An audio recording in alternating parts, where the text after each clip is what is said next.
नमस्ते दोस्तों। मेरा नाम पूजा है और मैं 24 साल की हूँ। मैं जयपुर की रहने वाली हूँ। मेरा परिवार बिल्कुल साधारण है। घर में मेरी माँ, छोटा भाई और मैं रहती हूँ। पिताजी का 3 साल पहले देहांत हो गया था, जिससे घर की सारी जिम्मेदारी माँ और मेरे कंधों पर आ गई थी। माँ एक छोटे से क्लिनिक में नर्स का काम करती हैं। उनकी कमाई से किसी तरह घर का खर्चा चल रहा था। मैंने 19 साल की उम्र में अपनी 12वीं पूरी कर ली थी और तब से ही कोई अच्छी नौकरी ढूंढ रही थी। कई जगह इंटरव्यू दिए, लेकिन कहीं भी सफलता नहीं मिली। कभी तनख्वाह कम होती, तो कभी काम के घंटे ज्यादा। मुझे लगने लगा था कि शायद किस्मत ही मेरा साथ नहीं दे रही है। एक शाम की बात है। मैं शहर के दूसरे छोर में एक इंटरव्यू देकर लौट रही थी। इंटरव्यू में फिर से नाकामयाबी मिली थी। दिल टूटा हुआ था। बस स्टॉप पर खड़ी थी। शाम के 6 बज रहे थे। आसमान में बादल छाए हुए थे और बारिश होने वाली थी। बसें आ तो रही थीं, लेकिन इतनी भरी हुई थी कि चढ़ना नामुमकिन था।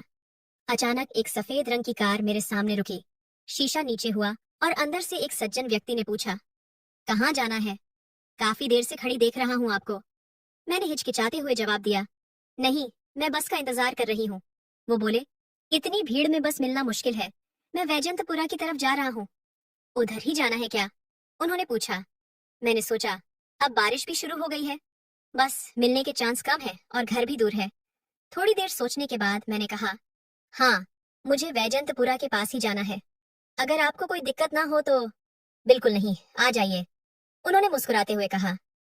मैं पीछे की सीट पर बैठ गई। वे मुझसे बात करने लगे और बोले, आप क्या करती हैं? मैंने बोला, अभी कुछ खास नहीं, नौकरी की तलाश कर रही हूँ। आज भी एक इंटरव्यू देकर आ रही हूँ। और कैसा रहा इंटरव्यू? उन्होंने पूछा।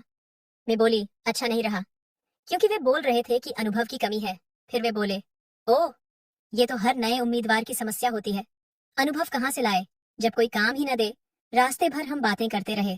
मैंने उन्हें अपने परिवार के बारे में बताया, अपनी पढ़ाई के बारे में, और यह भी कि कैसे मुझे नौकरी की सख्त जरूरत है। उन्होंने ध्यान से सुना और मेरी बात समझी। जब मेरा घर आया, मैंने उन्हें रुकने के लिए कहा। उतरते समय मैंने धन्यवाद दिया। वे कुछ देर रुके और फिर अपनी जेब से एक कार्ड निकाला। ये मेरा बिजनेस कार्ड है। मैं राज शर्मा, एक आईटी कंपनी का मालिक हूँ। अगर आपको इंटरेस्ट हो तो कल सुबह मिलिए मेरे ऑफिस में। हमें एक फ्रंट डेस्क असिस्टेंट की जरूरत है। शायद हम आपकी मदद कर सकें। उन्होंने मुस्कुराते हुए कहा। मैंने कार्ड लिया, एक बार फिर धन्यवाद दिया और अंदर चली गई। घर में माँ चिंतित थी कि मैं इतनी देर से क्यों आई। मैंने उन्हें सारा किस्सा सुनाया और वह कार्ड दिखाया। माँ थोड़ी चिंतित हुई। अजनबी पर भरोसा करना ठीक नहीं होता बेटा, वे बोली। रात को मैंने वह कार्ड फिर से देखा। Raj Sharma, CEO, innovative tech solutions. एक बड़ी कंपनी लग रही थी। मैंने इंटरनेट पर सर्च किया तो पता चला कि यह वाकई में एक अच्छी कंपनी है। मैंने तय किया कि अगले दिन जाकर देखूंगी। क्या पता किस्मत साथ दे जाए। अगली सुबह मैंने अपने सबसे अच्छे कपड़े पहने, थोड़ा मेकअप किया और ऑफिस के लिए निकल पड़ी। कार्ड पर जो पता था वहां पहुंची तो मैं हैरान रह गई। एक बहुत ही बड़ी और शानदार इमारत थी। मैंने रिसेप्शन पर जाकर राज सर से मिलने की बात कही और अपना नाम बताया। रिसेप्शनिस्ट ने मुझे 5वीं मंजिल पर जाने को कहा। मैं लिफ्ट से ऊपर गई और उनके केबिन के बाहर पहुंची। दिल धड़क रहा था। धीरे से दरवाजे पर दस्तक दी तो अंदर से आवाज आई, कम इन। मैं अंदर गई तो राज सर डेस्क पर कुछ फाइल्स देख रहे थे। मुझे देखकर वे मुस्कुराए। अरे पूजा, आ गई आप? बैठिए बैठिए। उन्होंने मुझे इशारा करके एक कुर्सी पर बैठने को कहा। मुझे थोड़ा अजीब लगा कि वे मेरा नाम याद रख पाए। फिर मैंने सोचा कि शायद रिसेप्शनिस्ट ने उन्हें बता दिया होगा। तो पूजा, आपने अपनी पढ़ाई के बारे में बताया था। क्या आप कंप्यूटर पर काम कर सकती हैं? बेसिक एएमएस ऑफिस आता है? उन्होंने पूछा। मैं बोली, जी हाँ सर। फिर वे बोले, बहुत अच्छा। देखिए, मैं आपको डायरेक्ट नौकरी नहीं दे सकता, लेकिन 1 महीने का इंटर्नशिप ऑफर कर सकता हूँ। आप सीखेंगी और अगर आपका काम अच्छा रहा तो हम आपको पक्की नौकरी दे देंगे। शुरुआत में 8,000 रुपये महीना मिलेगा। क्या यह आपको मंजूर है? उन्होंने प्रस्ताव रखा। मेरी आंखों में चमक आ गई। ये मेरे लिए एक सुनहरा मौका था। जी सर, मुझे ये बिल्कुल मंजूर है, मैंने उत्साहित होकर कहा। ठीक है, फिर कल से शुरू कर दीजिए। सुबह 9 बजे आ जाइएगा। हमारी एचआर रमा मैडम आपको सब कुछ समझा देंगी, उन्होंने कहा। मैं बहुत खुश थी। इतने दिनों की मेहनत के बाद आखिरकार कुछ तो मिला था। मैंने उनका धन्यवाद किया और घर लौट गई। घर पहुंचकर मैंने माँ को यह खुशखबरी सुनाई। वे भी बहुत खुश हुई। अगले दिन से मेरी नई जिंदगी शुरू हो गई। एचआर रमा मैडम ने मुझे सब कुछ समझाया, ऑफिस के नियम, मेरे काम के घंटे और मेरे कर्तव्य। मेरा काम ज्यादातर फ्रंट डेस्क पर फोन कॉल्स हैंडल करना, विजिटर्स को रिसीव करना और छोटे मोटे पेपर वर्क में मदद करना था। धीरे धीरे समय बीतता गया। 1 महीने में मैंने काफी कुछ सीख लिया था।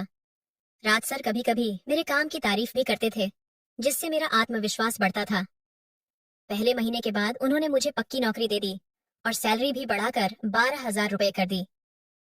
यह मेरे लिए बहुत बड़ी बात थी। लेकिन 3 महीने बाद मुझे कुछ ऐसी बातें पता चली जिनसे मैं परेशान हो गई। ऑफिस की एक लड़की अंजलि ने मुझे बताया कि मेरे पद पर पहले भी कई लड़कियां आ चुकी हैं, लेकिन कोई भी ज्यादा दिन नहीं टिकती। वह बोली, राज सर की नजर हमेशा से ही नई और खूबसूरत लड़कियों पर रहती है। वे पहले तो बिल्कुल शरीफ बनते हैं, फिर धीरे धीरे अपना असली रंग दिखाते हैं। मुझे उसकी बात पर विश्वास नहीं हुआ। राज सर ने मेरे साथ हमेशा अच्छा व्यवहार किया था। कभी भी कोई ऐसी हरकत नहीं की थी जिससे मुझे अच्छा न लगे। मैंने अंजलि की बातों को नजरअंदाज कर दिया और अपने काम में लगी रही। एक शनिवार को ऑफिस में छुट्टी थी, लेकिन राज सर ने मुझे फोन करके कहा कि कुछ जरूरी काम है, जल्दी से आ जाओ। मैंने सोचा जरूर कोई महत्वपूर्ण मीटिंग होगी। मैं तैयार हुई और ऑफिस के लिए निकल गई। उस दिन मौसम बहुत खराब था। आसमान में काले बादल छाए हुए थे और तेज हवाएं चल रही थीं। मैं स्कूटी पर सवार होकर ऑफिस की ओर चल पड़ी। रास्ते में अचानक बारिश शुरू हो गई। मैंने एक दुकान के नीचे रुककर बारिश रुकने का इंतजार किया, लेकिन बारिश और तेज होती जा रही थी। मैंने सोचा कि ऑफिस ज्यादा दूर नहीं है, इसलिए बारिश में ही चल पड़ी। जब मैं ऑफिस पहुंची तो पूरी भीग चुकी थी। मेरे बाल, कपड़े सब गीले थे।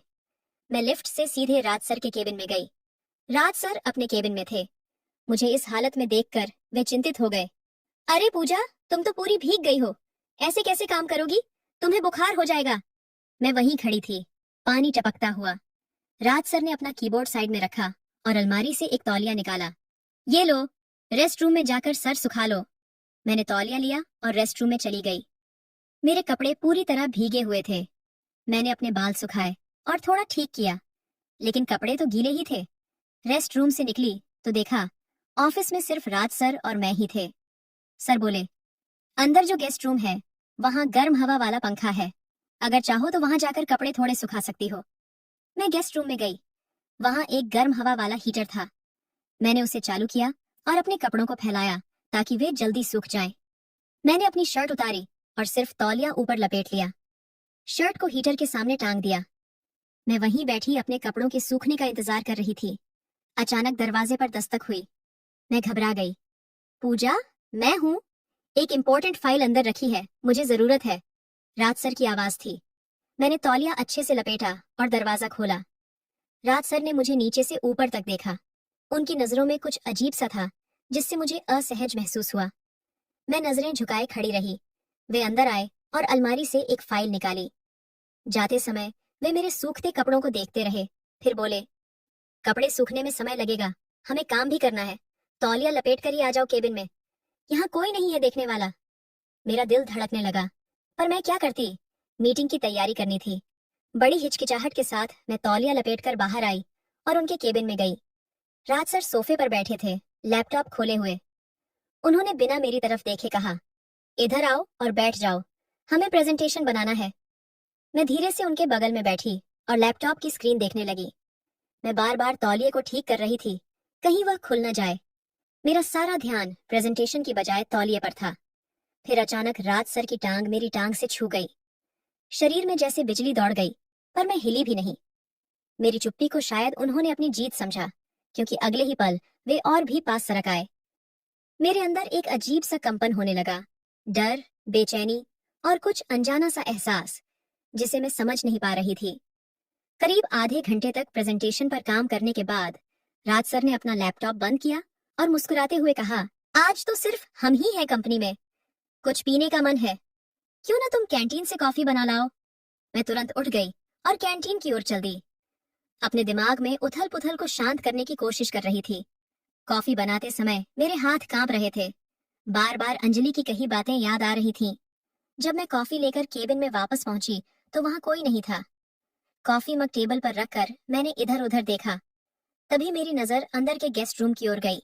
मैं गेस्ट रूम की ओर बढ़ी, जहां मैंने अपने कपड़े सूखने के लिए रखे थे। दरवाजा थोड़ा खुला था। जैसे ही मैंने अंदर झांका, मैं हैरान रह गई। राज सर मेरे कपड़ों को हाथ में लिए खड़े थे और वो कुछ अजीब तरह से मेरे कपड़ों को सूंघ रहे थे। ऐसे सूंघ रहे थे जैसे वो उसमें खो गया हो। मेरे दिल की धड़कन तेज हो गई। मैं जल्दी से वापस सोफे पर बैठ गई और आवाज लगाई, सर, कॉफी तैयार है। राज सर तुरंत बाहर आए। वे अपना फोन हाथ में लिए थे और कुछ टाइप कर रहे थे। अरे वाह, बिल्कुल सही समय पर आई है कॉफी, उन्होंने मेरे बगल में बैठते हुए कहा। मेरा दिल जोरों से धड़क रहा था, हाथों में पसीना आ गया था। मैंने कांपते हाथों से कॉफी का मग ही उन्हें पकड़ाया। हम दोनों चुपचाप कॉफी पीने लगे। अचानक राज सर बोले, पूजा, तुम बहुत खूबसूरत हो। मैं कुछ बोल न सकी, बस हल्के से मुस्कुरा दी। मेरा चेहरा शर्म से लाल हो गया था। राज सर ने अपना कॉफी मग टेबल पर रखा और धीरे से अपना हाथ मेरी टांग पर रख दिया। मैंने झटके से अपनी टांग पीछे खींच ली। क्या हुआ पूजा, डर गई, उन्होंने मुस्कुराते हुए पूछा। मैं चुप रही। मेरा दिमाग तेजी से सोच रहा था कि यहाँ से कैसे निकलूं। वे और पास सरक आए। मेरा दिल इतनी तेजी से धड़क रहा था कि मुझे लगा सीने से बाहर निकल जाएगा। उन्होंने मेरा हाथ अपने हाथों में ले लिया और बोले, पूजा, मैं तुमसे कुछ कहना चाहता हूँ। जी सर, मैंने हकलाते हुए कहा। क्या तुम अपनी इस नौकरी से संतुष्ट हो, उन्होंने पूछा। मैंने हाँ में सिर हिलाया। अगर मैं तुम्हारी नौकरी पक्की कर दूं, पूरा कॉन्ट्रैक्ट साइन करा दूं, तो कैसा रहेगा, उन्होंने धीरे से पूछा। सर, यह तो आप पर निर्भर करता है, मैंने जवाब दिया। नहीं पूजा, ये मुझ पर नहीं, बल्कि तुम पर निर्भर करता है, उन्होंने मेरा हाथ थोड़ा और कसकर पकड़ते हुए कहा। क्या चाहती हो तुम, एक अच्छी पक्की नौकरी या फिर एक टेम्पररी जॉब जो कभी भी छूट सकती है? मतलब, मैंने कांपते स्वर में पूछा। हालांकि मैं समझ चुकी थी वे क्या कहना चाहते हैं। अगर तुम मेरी बात मान लो, मेरी हर इच्छा पूरी करो, जैसे कि आज रात मेरे साथ बिताओ, तो मैं वादा करता हूँ कि तुम्हारा भविष्य सुरक्षित रहेगा। कल से ही तुम्हारी नौकरी पक्की, उन्होंने मेरी आंखों में देखते हुए कहा। मेरे अंदर एक तूफान उठ रहा था। मैंने झटके से अपना हाथ छुड़ाया और उठ खड़ी हुई। सर, आप गलत समझ रहे हैं मुझे। मैं ऐसी लड़की नहीं हूँ। मैं ऐसा कभी नहीं कर सकती। आप ऐसा सोच भी कैसे सकते हैं? मेरी आवाज में आक्रोश था। राज सर भी उठ खड़े हुए। पूजा, एक बात समझ लो, इस दुनिया में आगे बढ़ने के लिए कुछ न कुछ समझौता करना पड़ता है। मैं तुम्हें मजबूर नहीं कर रहा हूँ। तुम्हारी मर्जी। मैं तुम्हें और तुम्हारे परिवार को हर तरह से सपोर्ट करूंगा। तुम्हारी माँ, तुम्हारा भाई, सबकी जिंदगी बदल सकती है। वे दरवाजे की ओर बढ़े और बोले, मैं नीचे जाकर एक सिगरेट पीकर आता हूँ। अगर यहाँ रहोगी तो समझूंगा कि तुम राजी हो, वरना चली जाना। कोई बुरा नहीं मानूंगा, और जो अभी तक चल रहा है वैसे ही चलता रहेगा। इतना कहकर वे बाहर चले गए। मैं वहीं खड़ी रही, अपने आंसुओं को रोकने की कोशिश करते हुए। दिमाग में विचारों का तूफान उठ रहा था। एक तरफ मेरा अपना सम्मान था और दूसरी तरफ परिवार की जिम्मेदारियां। माँ की तबीयत अक्सर खराब रहती थी, भाई की पढ़ाई का खर्च, कैसे निभाऊंगी इन सबको? मैंने सोचा, अगर मैं इनकार कर देती हूँ तो शायद 2-3 हफ्तों में ही मुझे नौकरी से निकाल देंगे। और इस शहर में नौकरी मिलना आसान नहीं है। नए सिरे से शुरू करने का मतलब फिर से वही संघर्ष। टूटे हुए मन से मैंने वापस सोफे पर बैठने का फैसला किया। कुछ देर बाद राज सर वापस आए। मुझे वहां देखकर उनके चेहरे पर एक मुस्कान फैल गई। तो तुम रुक गई, उन्होंने कहा। मतलब तुम मेरी शर्तें मानने को तैयार हो? मैंने उनकी ओर देखा। मेरी आंखें नम थीं। हाँ, लेकिन आपको पहले मेरी नौकरी पक्की करनी होगी। बिल्कुल, कल ही सारे कागजात तैयार कर दूंगा, उन्होंने खुशी से कहा। उस दिन वे मुझे अपनी कार से घर छोड़ने गए। रास्ते भर मन में गहरा अपराध बोध था, लेकिन मैंने अपने आंसुओं को छिपाया। घर पहुंचकर उन्होंने मेरी माँ को खुशखबरी सुनाई कि मुझे पक्की नौकरी मिल गई है और सैलरी बढ़कर 15,000 रुपये हो गई है। माँ की आंखों में खुशी के आंसू थे। उन्होंने राज सर का धन्यवाद किया और मेरे सिर पर हाथ फेरा। देखा बेटा, तेरी मेहनत रंग लाई। उस रात मैं बिस्तर पर लेटी रही, अपनी किस्मत पर आंसू बहाती। किसी को क्या पता था कि मैंने अपने आप को बेच दी थी। कुछ दिनों बाद मैं सुबह ऑफिस के लिए तैयार हो रही थी जब मेरे मोबाइल पर राज सर का फोन आया और वो बोले, पूजा, मेरे फार्म हाउस पर आना है आज। कुछ विशेष मीटिंग है। अपने घर में बता देना कि 2-3 दिन के लिए कंपनी के काम से बाहर जा रही हो। मेरी आवाज कांप गई। जी सर। मैंने अपने बैग में कुछ कपड़े रखे और माँ को बताया कि कंपनी के काम से बाहर जा रही हूँ। माँ ने मेरे माथे पर चुंबन दिया और कहा, अपना ध्यान रखना बेटा। जब मैं फार्म हाउस पहुंची तो वहां पहले से ही कुछ लोग मौजूद थे। सभी बिजनेसमैन लग रहे थे, सूट बूट में। मैं थोड़ी राहत महसूस करने लगी कि शायद वाकई कोई बिजनेस मीटिंग होगी। मीटिंग शुरू हुई और सभी लोग विभिन्न प्रोजेक्ट्स पर चर्चा करने लगे। मैं नोट्स लेती रही और जब जरूरत पड़ी प्रेजेंटेशन दिखाया। करीब 3 घंटे तक मीटिंग चलती रही। मीटिंग खत्म होने के बाद राज सर ने नौकर को बुलाया और उसके कान में कुछ कहा। नौकर तुरंत रसोई में गया और खाने पीने का सामान लेकर आया। एक बड़ा सा चॉकलेट केक भी था। राज सर ने मेरे हाथों से केक कटवाया। सभी ने केक खाया और नाश्ता किया। फिर एक एक करके लोग जाने लगे। राज सर उन्हें बाहर तक छोड़ने गए। मैं वहीं सोफे पर बैठी रही, अपनी किस्मत को कोसती हुई। जब राज सर वापस आए तो मैंने देखा कि एक आदमी अभी भी वहीं था, वहीं जिसने मीटिंग में सबसे ज्यादा बोला था और जिसे राज सर बहुत सम्मान से देख रहे थे। पूजा, फ्रिज से वाइन की बोतल और 3 गिलास लेकर आओ, राज सर ने कहा। मैं 2 गिलास लेकर आई। राज सर ने पूछा, सिर्फ 2 क्यों? एक और लाओ, तुम भी तो हो। मैं नहीं पीती सर, मैंने हिचकिचाते हुए कहा। आज खास दिन है पूजा, आज तुम्हारी नौकरी पक्की हुई है, एक तो बनता है, उन्होंने मुस्कुराते हुए कहा। मैंने हार मानकर एक और गिलास ला दिया। राज सर ने तीनों गिलास में वाइन और बर्फ डाली और मुझे एक गिलास थमाया। मैंने पहली बार वाइन पी थी, बहुत कड़वी लगी, पर मैंने किसी तरह पी ली। थोड़ी ही देर में मेरा सिर हल्का होने लगा और पैरों में झंझनाहट होने लगी। कुछ ही मिनटों में मुझे हल्का सा नशा महसूस होने लगा। उस आदमी ने राज सर के कान में कुछ कहा। राज सर मुस्कुराए और मुझसे बोले, पूजा इधर आओ, राकेश जी से मिलो ठीक से, ये हमारे सबसे बड़े इन्वेस्टर हैं। मैं उठकर उनके पास गई। राकेश जी ने मेरा खाली गिलास उठाया और उसमें फिर से वाइन भरी। पियो, उन्होंने मुझे गिलास थमाते हुए कहा। मैंने राज सर की ओर देखा, जैसे मदद के लिए पुकार रही हूँ। पी लो पूजा, राकेश जी के हाथ से मिली चीज नहीं ठुकराई जाती, राज सर ने कहा। मेरे अंदर का एक हिस्सा चीख रहा था। तभी राज सर ने मेरे कंधे पर हाथ रखा और बोले, पूजा, मैं तुम्हें एक काम सौंपना चाहता हूँ। राकेश जी हमारी कंपनी के लिए बहुत महत्वपूर्ण है। ये 2 दिन यहाँ रहेंगे और मुझे चाहिए कि तुम इनका ख्याल रखो। मेरा माथा ठनका। मतलब सर, इनकी देखभाल करनी है? राज सर मुस्कुराए। उनकी आंखों में एक अजीब सी चमक थी। तुम समझदार हो पूजा, बाकी सब समझ ही गई होगी। मेरे मुंह से निकला, जी सर। हालांकि मेरा मन चीख चीख कर इनकार कर रहा था। अच्छा, अब मैं जा रहा हूँ, कोई समस्या हो तो फोन करना। इतना कहकर राज सर वहां से चले गए। मैंने दरवाजे पर खड़े होकर उनकी कार को दूर जाते देखा। मेरे दिल में एक अजीब सा डर था। क्या मैं अपने ही हाथों अपना सौदा कर रही हूँ? पीछे मुड़कर देखा तो राकेश जी मुझे ऐसे घूर रहे थे जैसे मैं कोई शिकार हूँ। उनकी नजरें मेरे शरीर पर घूम रही थीं। मैं खुद को नंगा महसूस कर रही थी। मैंने अपने आप को संभाला और सोचा कि किसी तरह यह रात गुजार लूंगी। वाइन का नशा अब पूरी तरह उतर चुका था। मैंने देखा कि फार्म हाउस का नौकर भी मुझे अजीब नजरों से देख रहा था। मैंने उसे पास बुलाया और बोला, तुम्हारा नाम क्या है? तो वो बोले, मेरा नाम रामू है मैडम, उसने आदरपूर्वक कहा। वह साधारण सा व्यक्ति था, किसी गांव से आया लगता था। मैंने उससे पूछा, ये फार्म हाउस शहर से कितनी दूर है? उसने बताया, करीब 15 किलोमीटर मैडम। यहाँ पास में कोई बस्ती नहीं है। मेरे अंदर की घबराहट बढ़ गई। ये जगह बिल्कुल अलग थलग थी। अगर कुछ गलत हुआ तो कोई बचाने भी नहीं आएगा। रामू से कुछ देर और बात करने के बाद अपने कमरे में चला गया। अब मैं और राकेश जी अकेले थे। राकेश जी ने एक और गिलास में वाइन डाली और मेरे पास आकर बैठ गए और बोले, तुम्हारी तारीफ तो राज बहुत करता था, आज देख लिया क्यों? उनकी आवाज में कुछ अजीब था। मैं थोड़ा खिसक गई और बोली, मैं थोड़ा आराम कर लूं, कल की मीटिंग के लिए प्रेजेंटेशन तैयार करना है। अरे, आराम तो हम साथ में करेंगे, कहते हुए उन्होंने मेरी कमर पर हाथ रख दिया। मैंने तुरंत उनका हाथ हटाया। प्लीज मुझे छूने की कोशिश मत कीजिए। उनके चेहरे का रंग बदला। ओह, तो नखरे दिखा रही हो? राज ने तो कहा था कि तुम सहयोग करोगी। मैं उठकर दरवाजे की तरफ बढ़ी, लेकिन उन्होंने मेरा हाथ पकड़ लिया और मुझे खींचकर सोफे पर गिरा दिया। बचने की कोशिश मत करो, वे गुर्राए। मैं चिल्लाने लगी, बचाओ, कोई है, बचाओ। राकेश जी ने मेरे मुंह पर हाथ रख दिया और दूसरे हाथ से मेरे कपड़े खींचने लगे। मैं हाथ पैर मारकर खुद को बचाने की कोशिश कर रही थी। तभी दरवाजा जोर से खुला और रामू अंदर आया।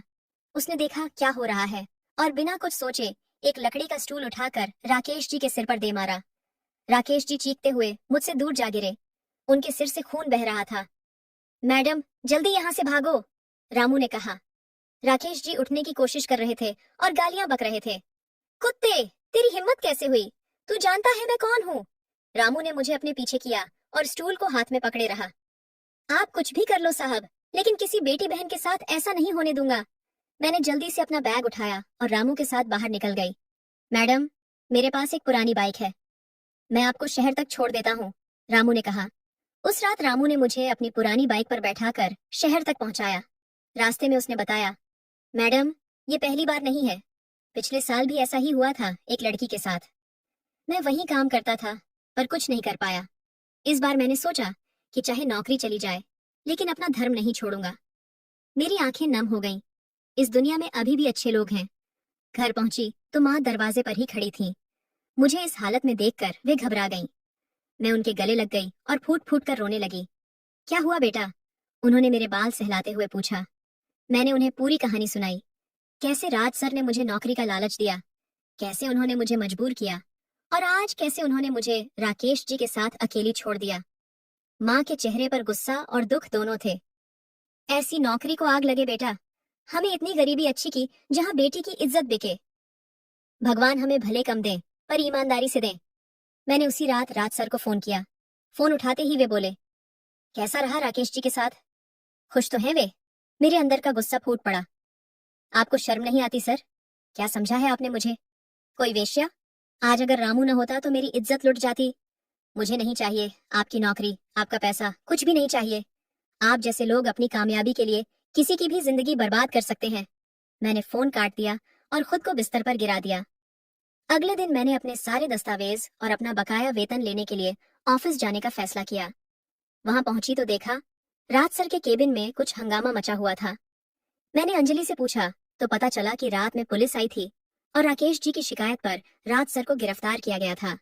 बाद में पता चला कि रामू ने उस रात मुझे बचाकर सीधे पुलिस स्टेशन जाकर शिकायत दर्ज करवाई थी। उसने बताया था कि कैसे राज अपनी कंपनी में लड़कियों को नौकरी का लालच देकर अपने क्लाइंट्स के साथ छोड़ देता था। आज जब मैं उस हादसे को याद करती हूँ तो मन कांप उठता है। पर एक बात समझ आई कि दुनिया में बुराई के साथ साथ अच्छाई भी है। रामू जैसे लोग जो अपनी नौकरी की परवाह किए बिना सही के लिए खड़े होते हैं, वही असली हीरो हैं। मैंने फिर से नए सिरे से जिंदगी जीने का शुरुआत की। आज एक छोटी सी कंपनी में काम करती हूँ जहाँ माहौल अच्छा है और लोग आदरपूर्वक व्यवहार करते हैं। माँ और भाई के साथ एक छोटे से घर में रहती हूँ और अपने जीवन से संतुष्ट हूँ। तो दोस्तों, यही थी मेरी कहानी। जीवन में कभी भी पैसे या नौकरी के लिए अपनी इज्जत या आत्मसम्मान न बेचें। हर मुश्किल का हल समय के साथ निकल आता है। बस हिम्मत न हारें और सही रास्ते पर